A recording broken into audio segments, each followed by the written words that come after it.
Yes, my name is Jeanette Carter. Very early on in my life, I had very severe asthma, and in those days they hadn't sort of made great progress in the treatment of it. So I used to have tablets that really used to make me shake and not feel very well, and I couldn't get about. I couldn't go to school very often. But when I did go to school, I would have to struggle, because nobody had cars in those days. I would have to struggle up hills. And because of taking the medication, I had dreadful skin, absolutely pimples on top of pimples. I then had also appalling eyesight.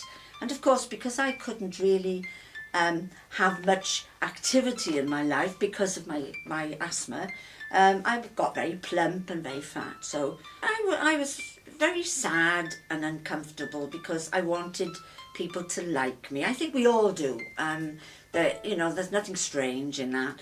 And I suppose I did have friends, but there were an awful lot of people that were very unkind, which I took to heart.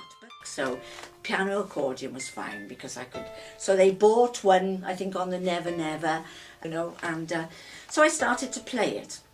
And I loved it, and I got on well, so I'm quite good at it. I used to be invited to parties. All my friends heard that I could play. Suddenly I became very popular, and the change in me then was amazing because my health improved. So my parents were they were nurse, they were teachers, they were everything to us that we could have. And they went without so much for my brother and I to do what we were able to do and to encourage us. A lot of us hold possessions as being essential, and really and truly they're not. If you've got friends, you can have fun, you can make up things. So I would still say that it very much is a question of give and take and not jumping to conclusions that are not there.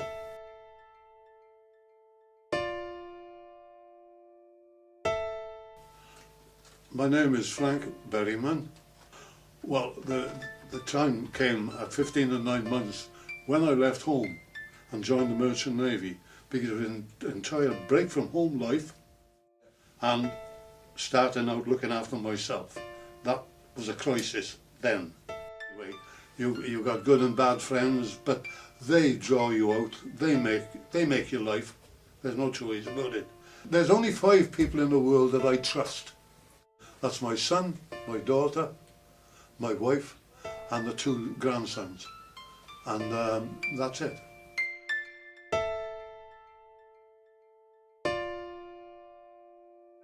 Well, my name is Gloria Yates.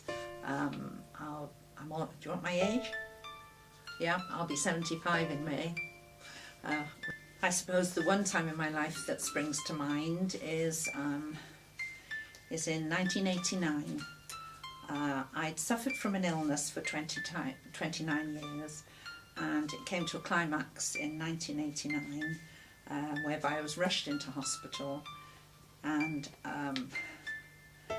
they fought hard for me because I didn't want to face the operation that they were offering me, and I just didn't want it. But I was getting weaker and weaker and more ill by the day, and it came to this Tuesday night. I can remember it quite clearly. The professor who was looking after me, I was desperately ill in the bed by then, the professor who was looking after me came and said to me, he was very blunt and very cruel in a way, but he had to be, and he said to me, "We either operate tomorrow or you die." And it was as blunt as that. So I had to go ahead with the operation, and that night my priest, my faith has always been very important to me all my life. I've been a churchgoer, and that night my priest called all my family, and they all stood around my bed. I can see it now, and they all held hands and they prayed.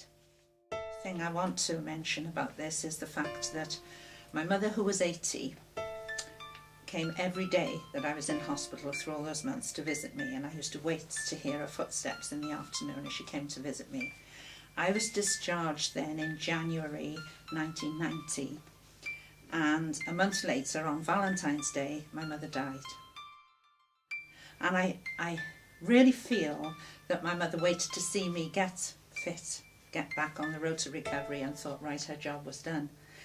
I suppose I was scared, yes, obviously, having to face all these operations, but at the back of it all, I knew somehow that no matter what the outcome, God was there for me, as I knew my family were.